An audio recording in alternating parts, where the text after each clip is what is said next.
Centuria is a boutique listed fund manager managing $2 billion on behalf of our investors across three areas: listed property, unlisted property, and investment bonds.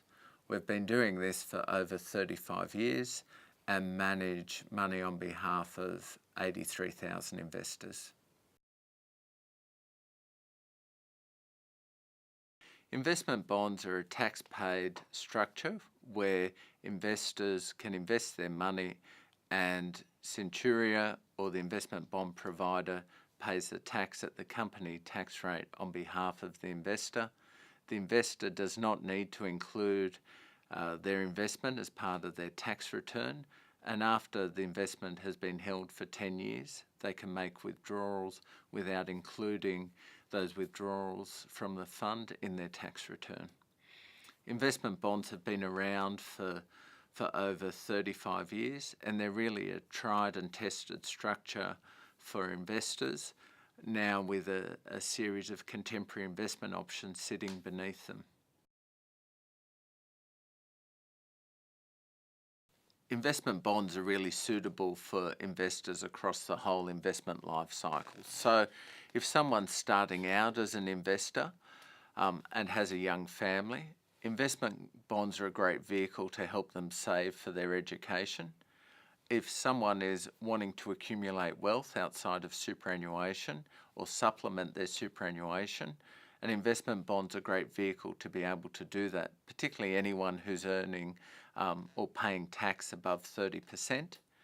And then for those in their later years, using an investment bond, because it's an insurance product, you're able to nominate a beneficiary, and that means that the investment sits outside the will and passes straight to the beneficiary on death or proof of death.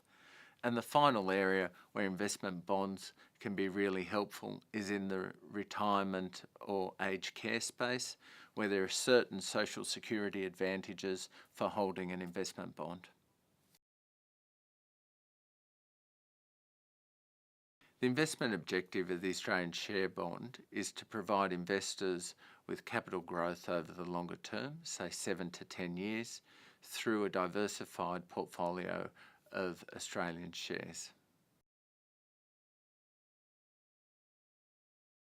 The Australian share bond can invest 85% of its assets into Australian shares, either through managed funds or listed securities, and 15% of its assets in cash.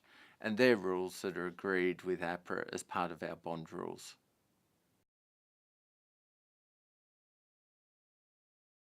So in the Australian shares investment bond, we look for value and growth in the large, small and mid-cap market through either managers or direct securities.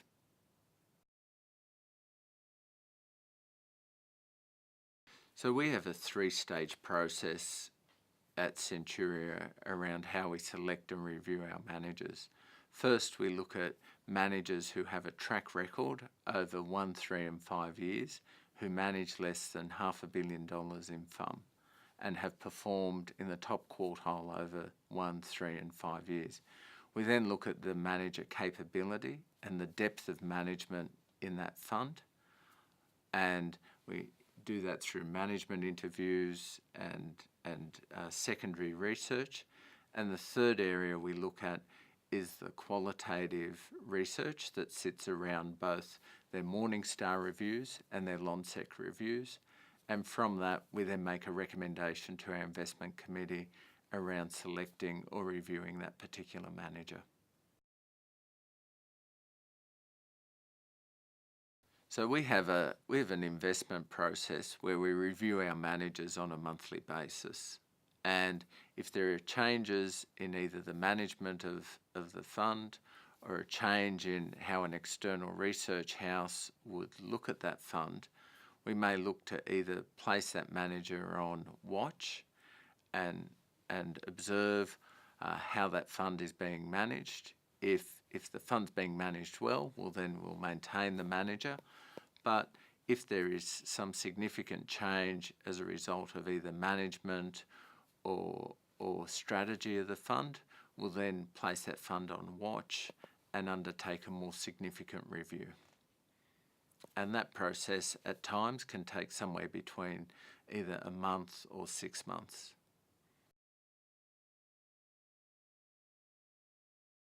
So the investment bond provider, like Centuria, is paying the tax in the fund on behalf of the investor over the duration of the bond. And so what this means is that the investor doesn't need to include their investment in the investment bond in their annual tax return. They don't need to supply their tax file number to us or to any investment bond provider. And the only reason they may need to pay tax is that they may withdraw their funds prior to the 10-year term of the investment bond.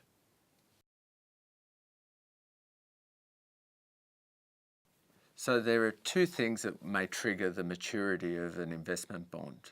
The first one is the 10-year period, and so after 10 years, any withdrawals made out of the bond are tax paid, and the investor doesn't need to include those withdrawals in their tax return.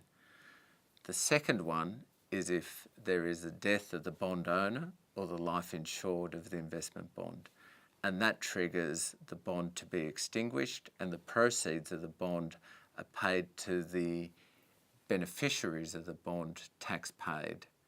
And so there is no tax declaration either in the estate of the beneficiaries or the individual beneficiary should the bondholder pass away.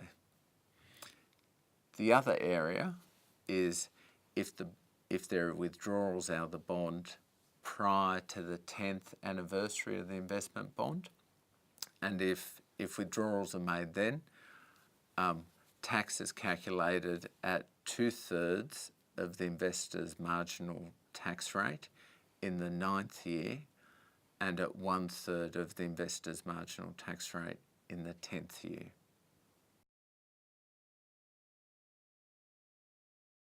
All the income that's generated by the investments held within the investment bond stay within the investment bond structure, and that income is reflected in the unit price or the value of the units that are held within that structure.